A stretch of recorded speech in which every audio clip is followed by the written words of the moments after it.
오늘 함께 나누실 하나님 말씀은 로마서 8장 1절에서 11절까지입니다. 저와 여러분이 한 절씩 교대로 읽으시겠습니다. 그러므로 이제 그리스도 예수 안에 있는 자에게는 결코 정죄함이 없나니 이는 그리스도 예수 안에 있는 생명의 성령의 법이 죄와 사망의 법에서 너를 해방하였음이라. 율법이 육신으로 말미암아 연약하여 할 수 없는 그것을 하나님은 하시나니 곧 죄로 말미암아 자기 아들을 죄 있는 육신의 모양으로 보내어 육신의 죄를 정하사 육신을 따르지 않고 그 영을 따라 행하는 우리에게 율법의 요구가 이루어지게 하려 하심이니라. 육신을 따르는 자는 육신의 일을, 영을 따르는 자는 영의 일을 생각하나니 육신의 생각은 사망이요 영의 생각은 생명과 평안이니라. 육신의 생각은 하나님과 원수가 되나니 이는 하나님의 법에 굴복하지 아니할 뿐 아니라 할 수도 없음이라. 육신에 있는 자들은 하나님을 기쁘시게 할 수 없느니라. 만일 너희 속에 하나님의 영이 거하시면 너희가 육신에 있지 아니하고 영에 있나니 누구든지 그리스도의 영이 없으면 그리스도의 사람이 아니라. 또 그리스도께서 너희 안에 계시면 몸은 죄로 말미암아 죽은 것이나 영은 의로 말미암아 살아있는 것이니라. 함께 읽습니다. 예수를 죽은 자 가운데서 살리신 이의 영이 너희 안에 거하시면 그리스도 예수를 죽은 자 가운데서 살리시니가 너희 안에 거하시는 그의 영으로 말미암아 너희 죽을 몸도 살리시리라. 아멘. 오늘 우리에게 주시는 하나님의 말씀입니다. 1986년도 칸 영화제에서 황금 종려상을 수상한 영화가 있습니다. 롤랑 조페 감독의 불후의 명작 더 미션, 우리나라 말로는 그냥 미션인데 영화가 있어요. 요즘 세대들한테 미션 그러면 탐 크루즈가 나오는 미션 임파서블 시리즈를 다 생각할 거예요. 그러나 좀 이 전 세대들만 해도 미션 그러면 이 영화를 떠올렸을 정도로 아주 명작입니다. 지금도 대배우들이에요. 로버트 드니로, 제레미 아이언스, 리암 니슨 이분들이 지금 정말 파릇파릇할 때 연기했습니다. 정말 너무너무 멋진 연기를 보여주는데요. 이 영화는 18세기 포르투갈 제국의 아마존 정복 역사를 배경으로 하고 있습니다. 당시 남미를 두고 스페인 제국과 포르투갈 제국이 각축을 벌이고 있었는데 이 둘이 합의를 해요. 그래서 선을 걷습니다. 그래서 그 경계를 정하는데 그 경계선에 과라니족이라는 부족이 살고 있었어요. 그리고 그들을 천주교 예수회 소속인 선교사들, 신부와 수사들이 가서 이들을 선교하고 있었는데요. 정치적인 이유 때문에 포르투갈 제국이 이들을 학살합니다. 실화예요. 이것을 배경으로 그린 영화입니다. 그래서 이 영화는 진정한 인류애가 무엇인가, 사랑이 무엇인가, 용서가 무엇인가 이것에 대해서 질문을 던지는데 또 지금은 작고하셨지만 영화 음악의 거장인 엔니오 모리코네의 그 음악이 정말 너무너무 아름다운 그런 영화인데요. 이 영화의 한 장면을 좀 준비해 왔습니다. 그래서 함께 영화 감상부터 먼저 하겠습니다. 맡은 로버트 드니로가 역할했던 분이 로드리고 멘도사라는 사람입니다. 이 사람 전직 노예 사냥꾼이었어요. 영화 보신 분들도 계시겠지만, 근데 하루는 자기 애인과 자기 이복 동생이 having affair, 바람 피고 있다는 사실을 알게 됩니다. 그래서 이복 동생과 결투를 벌이다가 의도치 않게 그 이복 동생을 죽이게 되죠. 그래서 그 죄책감으로 반년 가까이 막 죽음만을 기다리면서 죄의식에 사로잡혀 시달리고 있었습니다. 이때 가브리엘 신부가 그를 전도합니다. 일종의 선교로 초대해요.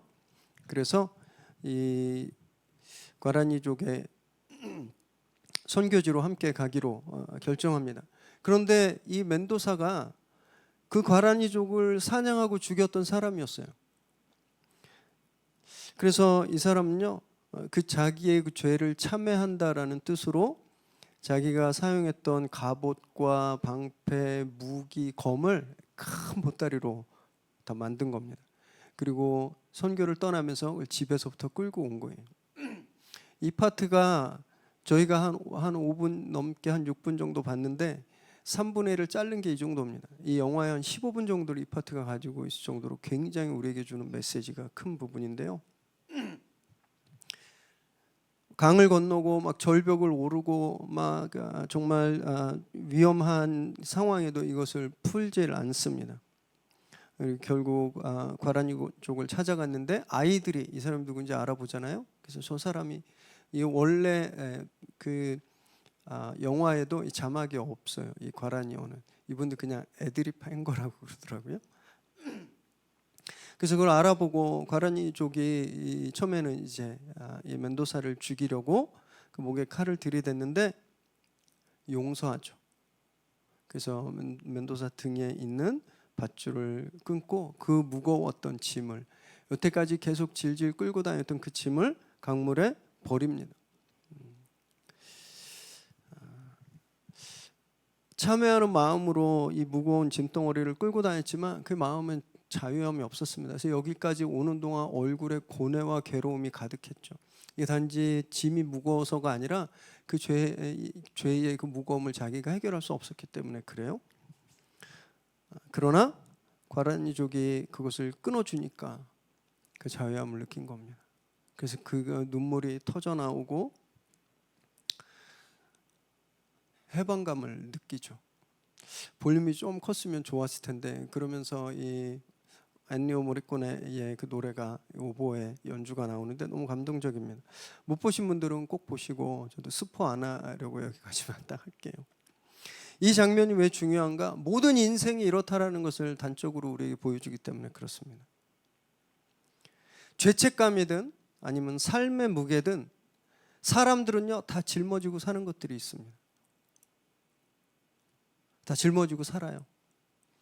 고통스러워합니다. 가족들도 마찬가지예요. 우리 가족들이 우리에게 큰 행복이 되고 우리에게 즐거움도 주지만요 가족도 큰 무게입니다. 우리를 얼마나 힘들게 하는지 몰라요? 자유하고 싶지만 스스로 벗어버릴 수가 없어요.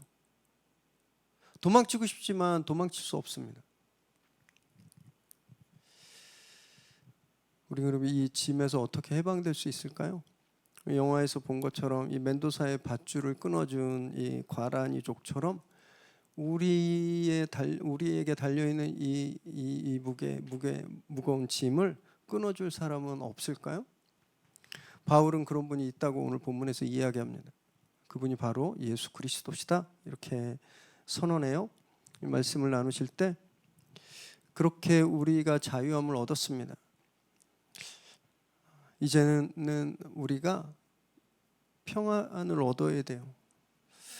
죄책감으로 또 삶의 공고함으로부터 자유함을 좀 경험하는 그런 시간 되시기 바랍니다. 1절과 2절 읽습니다. 시작. 그러므로 이제 그리스도 예수 안에 있는 자에게는 결코 정죄함이 없나니 이는 그리스도 예수 안에 있는 생명의 성령의 법이 죄와 사망의 법에서 너를 해방하였음이라. 앞장에서 6장과 7장에서 바울이 온통 정말 영혼을 담아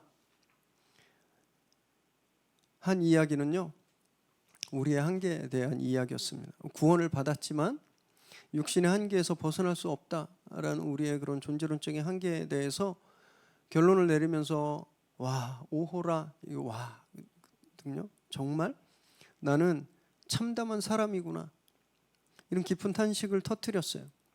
그런데 바울은요 그 탄식을 터뜨리자마자 바로 하나님께 감사드렸죠. 왜냐하면 그런 참담한 바닥에 딱 가보니까 그곳에 하나님의 은혜가 있음을 깨달았기 때문입니다. 내가 아무것도 할 수 없다라고 고백한 그 순간 하나님의 은혜를 바라보게 된 거예요.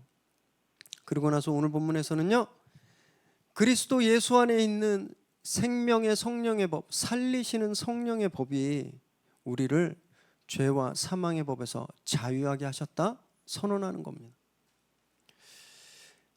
한번 상상해 봤어요. 바울이 이 구절을 쓸 때 어떤 기분이었을까?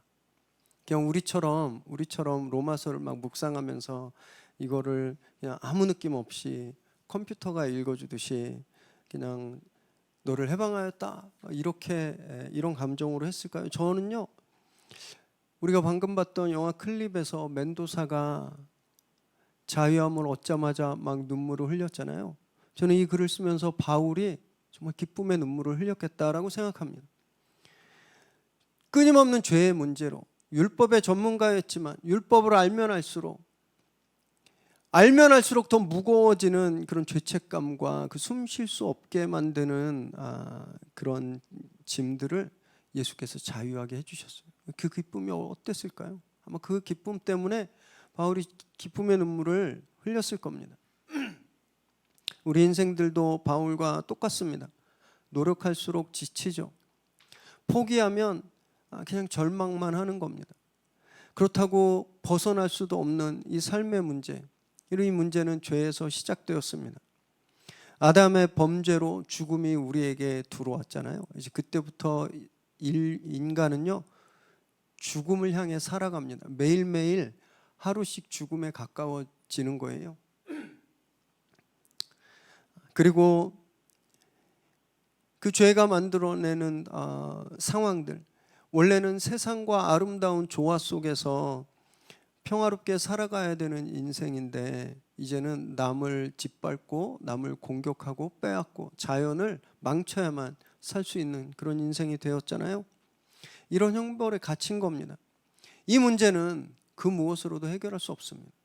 돈을 많이 벌어도 절대 해결할 수 없어요. 높은 자리에 올라가도 벗어질 수 없습니다. 우리가 할 수 있는 게 없어요. 이 세상에서는 이 고리를 끊을 사람이 없는 거예요. 우리를 그렇게 묶어놓은 그 밧줄은요, 우리가 아닌 다른 존재가 끊어주어야만 벗어날 수 있는 겁니다. 그 일을 바울은 하나님께서 하셨다고 말하고 있어요. 예수 그리스도를 통해서 하나님께서 하셨다라고 선언하는데 3절과 4절 읽습니다. 시작. 율법이 육신으로 말미암아 연약하여 할 수 없는 그것을 하나님은 하시나니 곧 죄로 말미암아 자기 아들 죄 있는 육신의 모양으로 보내어 육신의 죄를 정하사 육신을 따르지 않고 그 영을 따라 행하는 우리에게 율법의 요구가 이루어지게 하려 하심이니라. 굉장히 어렵게 막 써 있지만 간단합니다. 죄의 사슬, 그 죄가 우리를 주렁주렁 잡아 끄는 그 밧줄을 끊는 일은 율법으로는 불가능했다라고 말하는 거예요. 왜냐하면 율법 탓이 아닌 거예요. 율법이 모자라서, 율법이 나쁜 거라서, 율법이 하자가 있어서 그런 게 아니라는 겁니다. 육신 탓이라고 말합니다. 우리 육신이 연약해서. 이 연약하다는 단어는요, 단지 힘이 없는 weak를 뜻하지 않습니다. 이건요, suffering을 뜻해요. 질병으로 고생하다, 병에 시달리다라는 뜻을 가지고 있는 단어예요. 이 연약한 건. 그러니까 바울이 여기서 육신으로 연약하다라고 한 것은요, 이 육신이 끊임없이 죄에 시달리고 고통당하는 겁니다. 쉬지 않고 죄에 끌려서 고통당하는 이 육신 때문에 율법이 그 일을 행할 수 없었다라고 말하는 거예요. 율법은 거룩하고 의롭고 선함에도 불구하고 그런 사람을 죄에 고통받고 있는 병에 걸려서, 죄라는 병에 걸려서 죽어가고 있는 사람을 생명으로 이끌지 못했다라는 겁니다. 그 사람들에게 자유함을 줄 수 없었다라는 거예요. 그런데 이 불가능한 일을 하나님께서 하셨다라고 말하는 거죠. 그런데 그 방법이 너무너무 충격적입니다. 하나님은 모든 걸 하실 수 있으신 분이시잖아요. 불가능한 게 없으신 분이십니다. 그러면 지우개로 야 이제 너네 죄 없다고 할게 이러고 싹 그냥 지우시든지, 아니면 그냥 말 한마디로 이제부터 죄 없다 이렇게 하셔도 되셨을 텐데 하나님이 그런 방법을 사용하지 않으셨습니다. 하나님이 사용하신 방법은 너무너무 잔인해요. 당신의 아들을 인간의 육체, 죄에 묶여 사는 인간의 육체와 똑같은 모습으로 이 땅에 보내신 거예요. 그리고 그분의 육체에 모든 죄를 담으셨습니다. 여기 3절에 보면, 3절 끝에 보면 육신의 죄를 정하사라고 되어 있잖아요. 그분의 몸에 모든 죄를 다 담으신 거예요. 그리고 그들을 죽이셨습니다. 이게 하나님이 하나님이 우리의 죄의 이 밧줄을 끊으신 그런 방법이라는 거예요. 너무너무 잔인하고 충격적이죠. 바울은 여기서 굉장히 오래 고민했을 겁니다. 하나님 왜 도대체 이런 방법을 사용하셨을까? 자기가 배운 율법으로도, 자기가 배운 헬라 철학으로도 해석이 안 되는 거예요. 이 세상의 그 어떤 학문도 이것에 대해서 답을 줄 수 없습니다. 그런데 바울이 그 비밀을 깨달았어요. 하나님이 이렇게 하신 이유, 그것은 우리가 죄 때문에 죽을 수밖에 없는 육신을 따라 계속 살다가 죽게 하지 않고 그분 안에 계신 하나님의 영, 예수님 안에 계신 성령을 따라 우리가 살게 하기 위함이다라고 말하는 거예요. 하나님이 당신의 아들을 죄의 한계가 있는 육신의 몸으로 이 땅에 보내셔서 그 몸에 이 세상 모든 죄를 다 지게 하시고 죽이신 이유는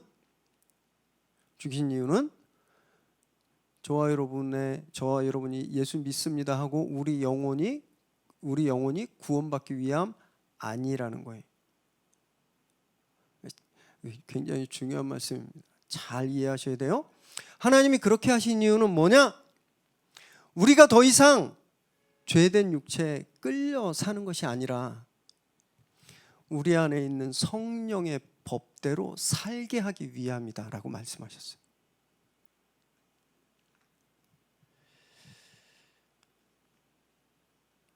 그 영을 따라 행하는, 그죠?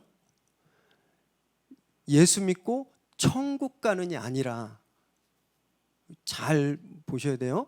예수 믿고 천국 가게 하기 위해서가 아니라 내 영혼이 구원받아서 내 영혼은 쉬운 가 있고 이 육신은 아무렇게나 살아야 된다는 게 아니라 내가 여태까지 육신이 죄에 끌려 살고 있었는데 그러지 않고 우리 안에 생명을 주신 성령에 끌려 살게 행하게 하시려고 그렇게 하셨다라는 겁니다. 이게 오늘 바울이 우리에게 말씀하고 있는 거예요. 그러면 우리는 왜 영혼 구원이라는 것을 너무 집착하고, 구원은 우리 영혼이 고스트처럼 귀신처럼 육체를 빠져나가서 천국 가서 천사들처럼 희멀건한 모습으로 날아다니는 것만 구원이라고 생각할까? 이 바울을 잘못 해석했기 때문에 그렇습니다. 바울을 이원론으로 해석해서 그래요. 이원론. 오늘 영육이 계속 나오는데 영육이 제가 이걸 다 원뜻으로 바꿔서 말씀드릴 거예요.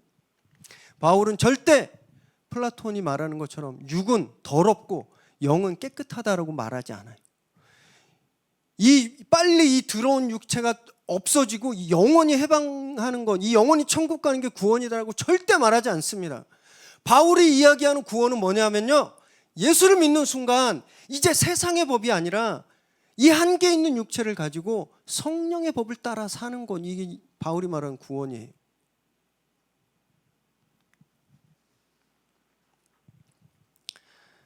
그랬더니 바울이 뭐라고 이야기하냐면요, 4절 말미에 율법의 요구가 이루어지기 위함이다라고 말하고 있습니다. 너무 기가 막힌데요. 보세요. 바울은요, 우리는 율법을 살 수 없다고 말했습니다. 지금까지 우린 율법을 지킬 수 없다고 말했어요. 이거 불가능하다고 말했어요. 그런데 지금은 이 율법이 이루어졌다고 말하고 있는 겁니다. 이 중간에 어떤 프로세스가 있는 거죠. 이 프로세스가 뭐예요? 예수님이 나를 위해 죽으셔서 내가 의롭게 되어서. 바울은 여기서요, 자기 나름의 변증법을 써서 이걸 변증하고 있는 겁니다. 논증하고 있는 거예요. 원래 변증법은 18세기에 헤겔에 의해서 정립되었거든요. 근데 헤겔보다 1700년 전에 바울이 이 변증법으로 이 복음과 율법의 관계를 논증하고 있는 겁니다. 우리가 죄에 속했을 때는 율법의 요구를 이룰 수 없었어요. 율법의 요구는 뭐였죠? 거룩하게 살아, 선하게 살아, 의롭게 살아라는 거였습니다. 죄 아래에 있을 때는 그거 할 수가 없었어요. 불가능했습니다. 그런데 나를 위해 죽으신 예수 그리스도의 영이 나와 함께 있고 내가 그 성령의 지배하에, 성령의 인도하심에 있으니까 이제 내가 의로운 삶을 살아가게 되는 거예요. 그랬더니 결론적으로 봤더니 율법이 원하는 삶을 살고 있네? 지금 바울이 그 이야기를 하고 있는 겁니다. 예수님께서 이런 말씀하셨어요. 내가 율법을 없이 폐하게, 율법을 망가뜨리려고 왔다고 생각하지 마라. 나는 율법을 완성하러 왔다 말씀하시죠. 지금 바울이 그 이야기를 논증하고 있는 겁니다. 예수 그리스도 때문에 율법이 진짜 완성된 거예요. 여러분, 이 바울의 변증처럼요, 저와 여러분은 이 죄의 멍에서 자유하게 된 사람들입니다. 우리 막 산 넘고 물 건너면서 질질 끌고 다니던 그 짐이 없어졌어요. 내가 예수를 만난다는 사건이 그런 사건입니다.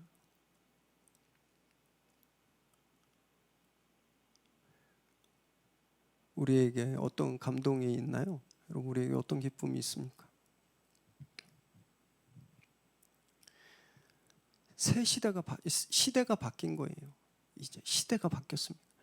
죄가 컨트롤하던 시대가, 이 리즘이, 이 정권이, 이 죄가 다스리던 정권이 이제 없어졌어요. 이제 성령이 다스리는 정권이 들어선 겁니다. 체제가 완전히 바뀌었어요. 법도 질서도 다 바뀐 겁니다. 죽음의 시대가 끝나고 생명의 시대가 이제 시작된 거예요. 바울이 이것을 육과 영으로 대비해서 설명하는데요, 5절과 6절을 읽습니다. 시작. 육신을 따르는 자는 육신의 일을, 영을 따르는 자는 영의 일을 생각하나니 육신의 생각은 사망이요 영의 생각은 생명과 평안이니라. 이 구절을 플라톤의 이원론으로 해석하면 어떤 게 되는지 아세요?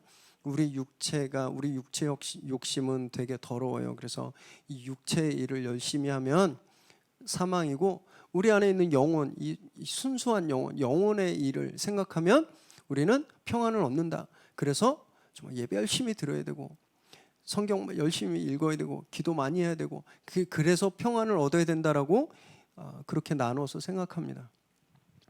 그래서 세상에 막 잘못된 일이 일어나도 이건 세상 속적인 거예요. 육체적인 일, 세상에 일어나는 일. 그러니까 우리는 그냥 교회에서 영적인 일에만 집중하면 돼라고 해왔었어요. 그래서 영혼 구원을 이야기하고 영혼만 이야기했습니다. 자, 제가 이 본문을 정확하게 단어를 바꿔서 다시 읽어드릴게요. 죄를 따르는 자는 죄의 일을, 성령을 따르는 자는 성령의 일을 생각하나니 죄의 생각은 사망이요 성령의 생각은 생명과 평안이니라. 여러분, 이것이 오리지널 뜻입니다. 여기서 육신은 죄를 뜻해요. 죄에 완전히 묶여서 아무것도 할 수 없는 그 죄. 그리고 영은요, 아까 말한 생명의 성령의 법할 때 그 성령을 뜻하는 겁니다. 그러니까 우리가 죄를 따르면 죄에 묶여서 죽을 수밖에 없잖아요. 그러나 우리에게 생명을 주시는 성령을 따르면 우리는 그때 생명을 얻고 평안을 얻게 된다는 겁니다. 영과 육을 나누는 게 아니에요. 내 존재 자체가 죄에 매였느냐 성령에 매였느냐는 차이입니다. 그 이야기를 하고 있는 거예요. 여기 따르다라는 말은요, 팔로우, 이렇게 졸졸 따라가다는 뜻도 있지만 여기서는요, 언더라는 뜻입니다. 룰드라는 뜻을 가지고 있어요. 지배하에 있다, 끌려다니다, 어떤 세력 안에 있다라는 뜻을 하는 거예요. 그리고 생각하다는 think가 아닙니다. desire예요. 의지를 가지고 막 원하는 겁니다. 강렬히 염원하는 거예요. 그러니까 우리가 죄 아래 있으면요, 우리가 죄를 강렬하게 원하는 겁니다. 그런데 우리가 성령의 지배 아래 있으면 우리가 생명과 평안을 간절히 원한다는 거예요.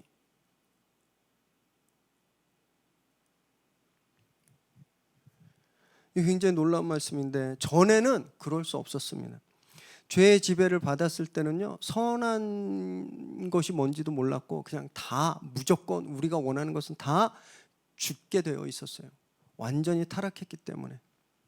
그런데 이제 예수 그리스도께서 우리를 위해 죽으시고 그분이 성령으로 우리와 함께 하시니까 우리가 다른 존재가 됐어요. 옛날엔 꿈도 못 꿨던 일들이 가능해졌어요. 생명을 갈구하는 것, 생명을 막 원하는 거예요. 그리고 평안을 막 간구하는 겁니다. 다른 존재예요. 업그레이드된 버전이 아니라 뉴입니다. 뉴. 그래서 고린도후서 5장 17절에 이렇게 말하고 있는데요. 함께 읽습니다. 시작. 그런즉 누구든지 그리스도 안에 있으면 새로운 피조물이라 이전 것은 지나갔으니 보라 새 것이 되었도다. 완전히 다른 크리처예요. 저와 여러분은 겉모습은 똑같아 보이지만 완전히 다른 사람인 겁니다. 이제 우리는요, 생명을 추구할 수 있고 평안을 갈망할 수 있는 존재가 되었습니다.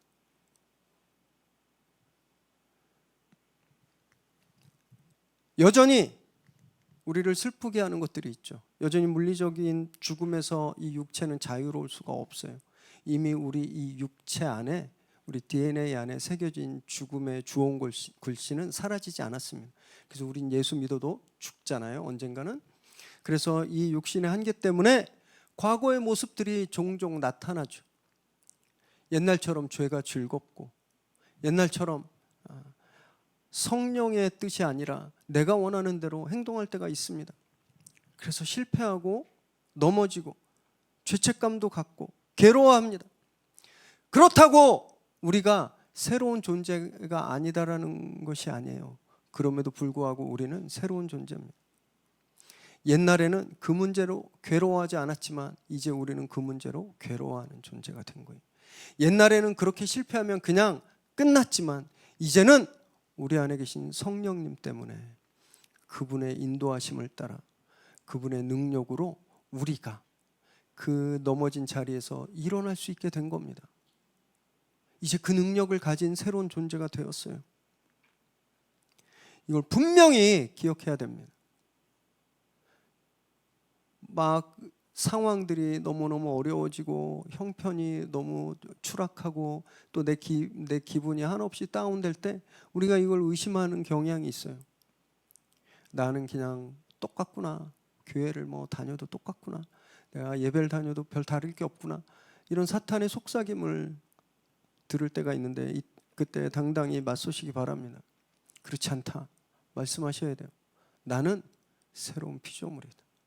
나는 죄에 속한 사람이 아니라 성령의 법에 생명에 속한 사람이다라고 당당히 선포하셔야 됩니다. 바울은 이 사실을요 다시 한번 성령과 예수님을 동일하게 말하면서 분명히 하고 있는데 9절 10절 읽습니다. 시작. 만일 너희 속에 하나님의 영이 거하시면 너희가 육신에 있지 아니하고 영에 있나니 누구든지 그리스도의 영이 없으면 그리스도의 사람이 아니라. 또 그리스도께서 너희 안에 계시면 몸은 죄로 말미암아 죽은 것이나 영은 의로 말미암아 살아있는 것이니라. 하나님의 영이 우리 안에, 그 성령이 우리 안에 거하시면 우리가 예수님을 주로 고백하고 그 그리스도의 영이 우리 안에 거하시면 우리가 이제 육신은 뭐라 그랬죠? 죄 안에 거하지 않는다라는 거예요. 죄 안에. 그러니까 그 그리스도의 영이 없으면 그리스도 사람이 아니라는 겁니다. 여기서 바울은요 하나님의 영, 그리스도의 영, 그리스도를 다 동일하게 말하고 있습니다. 성경에 삼위일체 안 나옵니다. 삼위일체란 말 성경에 없어요. 그러나 하나님 세 분이 동일하시고 한 분이시고 함께 계시고 각자 계신다라고 하는 삼위일체 교리가 여기에서 나옵니다. 바울은 하나님과 예수님과 성령님을 같은 분으로 이야기하고 있어요.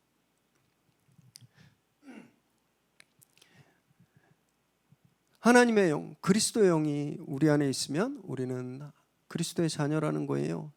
너무너무 감사한 것은 여기에 그러니까 너 잘못하면 안 돼. 너 3번 잘못하면 탈락이야. 이런 조건이 없다는 겁니다. 성령께서 내 안에 거하시면 내가 그리스도의 자녀라는 거예요. 내가 얼마나 실패했는지 안 실패하면 좋지만 내가 얼마나 실패하는지 조건이 되지 않는 거예요.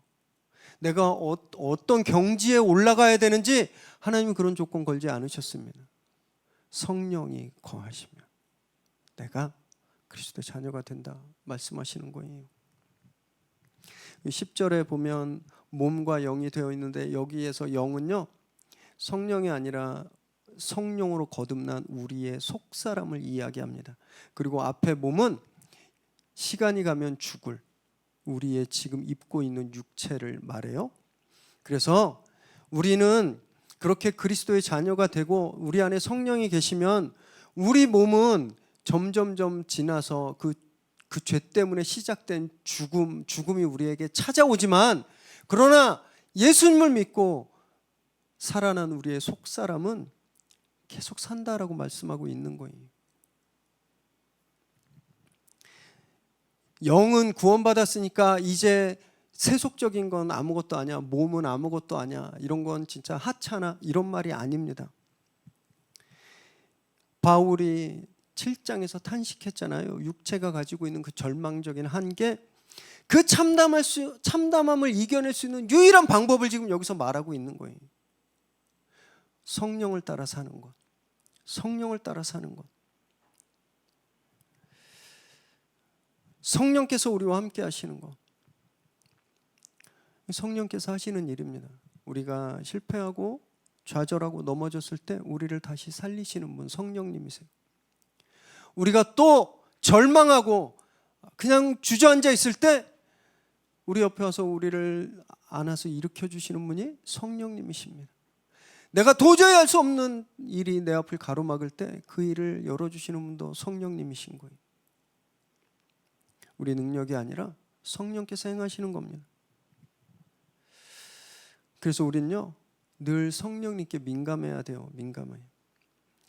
우리 몸이 우리에게 말을 걸을 때가 있어요. 야, 이렇게 하자, 저렇게 하자. 그때 무릎 꿇고 성령의 음성에 귀를 기울여야 합니다. 성령은 무슨 말씀을 하시는지. 아, 그렇구나. 성령께서 나를 자유하게 하셨구나. 내가 구원받았구나. 잠깐 기뻐했지만 또 상황들이 바뀌고 죄가 우리를 막 팽팽하게 당기고 조일 때, 여러분 그때 우리가 또 성령님을 붙들어야 되는 겁니다. 이 작업은요, 한 번 이루어지는 거 절대 아니에요. 제가 이원론적인 구원관, 성경적으로 문제가 있고 굉장히 잘못됐다고 말씀드린 이유가 바로 이겁니다. 예수 믿는 순간 구원이 끝났다고 그렇게 착각하게 만들어요. 왜? 내 영혼은 이미 하늘나라 가 있어요. 하늘나라 생명책에 내 이름이 기록돼 있어요. 끝났어요 이제. 그 절대 아닙니다.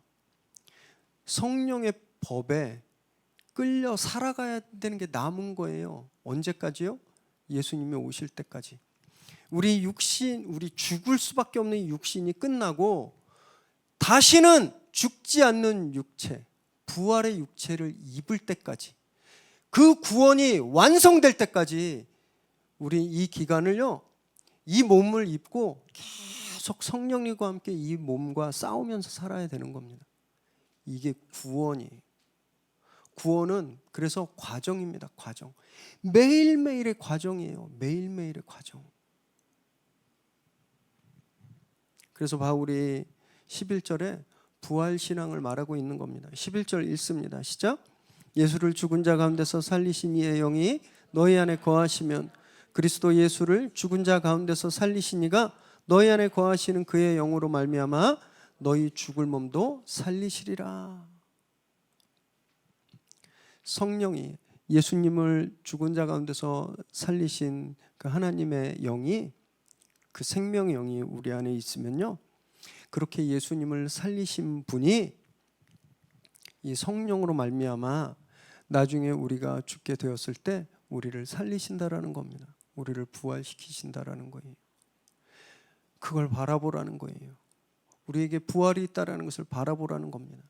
그래서 그 부활이 올 때까지 이 한계 있는 육체가 벗어지고 정말 완전히 새로운, 더 이상 죄에 끌리지 않고 죽음이 침범할 수 없는 그 부활의 육체가 우리에게 올 때까지 우리는요, 이 긴장관계 속에서 계속 살아야 되는 겁니다. 오늘 예배드리고 일주일치 다 끝났다가 아니라 바로 내일 그런 긴장관계로 살아야 되는 거예요. 우리에게 현실적으로 오는 현실의 문제들 속에서 내 몸은 이걸 원하는데 내 안에 있는 성령께서는 다른 걸 원하실 때 끊임없이 그 성령의 뜻에 맞추려고 몸부림쳐야 되는 것.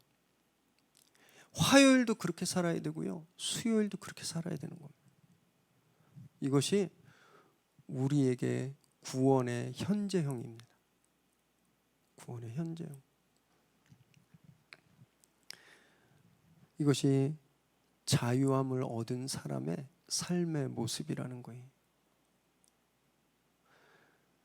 영화 얘기 조금만 더 하면요, 로버트 드니로가 멘도사가 그 짐이 탁 흘러졌을 때 아이고 나 이제 자유함 얻었다 그러고 집에 돌아가지 않습니다. 그곳에서 자기가 전에 잡아 죽였던 사람들을 위해서 자기 목숨을 내놓고 사역하거든요. 자유함을 얻은 사람의 모습이라는 거예요. 아이고 자유함 얻었다 이러고서 옛날 모습으로 돌아가는 것이 아니라 그건 성경적인 구원 아니에요. 그건 기독교 구원이 아닙니다. 그건 무당의 구원과 같아요. 부적 갖고 있으면 그냥 귀신들 다 물러가고 그냥 부적 갖고 있으면 잡귀가 틈타지 않는다. 그거하고 똑같은 거예요. 그런 거 아닙니다. 삶이 변해야 되는 거예요. 이제 삶이 자유함을 얻은 완전히 새 사람으로 살아가야 되는 것. 이것이 오늘 바울이 우리에게 주는 메시지인 겁니다.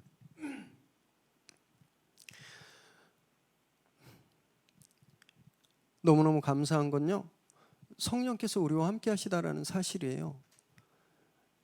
우리 뒤에 옆에 계시는 게 아니라 우리 안에 계시는 겁니다. 너희 안에 거하시는, 우리 안에 계시는 거예요. 그리고 우리가 잘하면 오셔서 칭찬하시고 우리가 잘못하면 혼내고 떠나시는 분이 아니라 우리와 평생을 영원히 함께 하시는 분이시라는 겁니다. 여러분, 그것이 우리에게 소망이 되는 거예요. 왜냐하면 우리 너무너무 잘 알잖아요. 우리 또 실패할 거 아시잖아요. 또 짓눌리고 괴로워할 거 아시잖아요. 그 일이 계속 반복될 거 다 아시잖아요. 왜냐하면 여태까지 계속 그래왔기 때문에. 그러나 그때마다 우리를 붙들어 주시고 이끌어 주시는 성령님이 계시다는 겁니다. 우리가 이기면 옆에서 기뻐해 주시고, 우리가 실패하고 지면요 같이 속상해 하시면서 한 번 더 해보자, 내일은 괜찮을 거야, 힘내, 포기하지 마, 이렇게 우리를 다독거리시고 응원해 주시는 분이 우리 안에 계시는 성령님이시라는 겁니다. 예수 믿는 순간 한 번만 그런 게 아니라 매일매일 그러신다는 거예요. 주일날 예배 와서 잠깐 감동으로 기도할 때만이 아니라 출근할 때도, 정말 보기 싫은 사람과 한자리에 있을 때도, 그때도 여전히 성령께서 역사하신다라는 겁니다. 이것이 죄와 사망의 법에서 해방된 자유함을 얻은 사람들의 삶이라는 거예요. 그리고 마침내 우리 속사람뿐만이 아니라 우리의 육체도 다시 살리시는 거죠. 우리와 그렇게 늘 함께 하시는 성령님을 신뢰하시기 바랍니다. 여러분, 성령님 늘 함께 하세요. 어제, 그제 그 괴롭고 힘들었던 그 순간에도 성령님 함께 하셨습니다. 진짜 도망치고 다 포기해버리고 싶은 그 순간에도 성령님 함께 하셨어요. 그래서 우리를 이 예배로 인도하셨잖아요. 내일 또 그런 일이 일어나도요, 성령님 함께 하시는 겁니다. 절대 우리를 버리지 않으십니다. 성령님과 함께 자유와 평안을 누리는 저와 여러분 되시기 바랍니다. 오늘 함께 또 기도하실 때 그 성령님의 임재를 구하시기 바라요. 그래서 오늘도 특별히 우리에게 부어주시는 성령이 주시는 생명력, 그 자유, 평안함을 충만히 누리는 저와 여러분 되시기를 주님의 이름으로 축원합니다.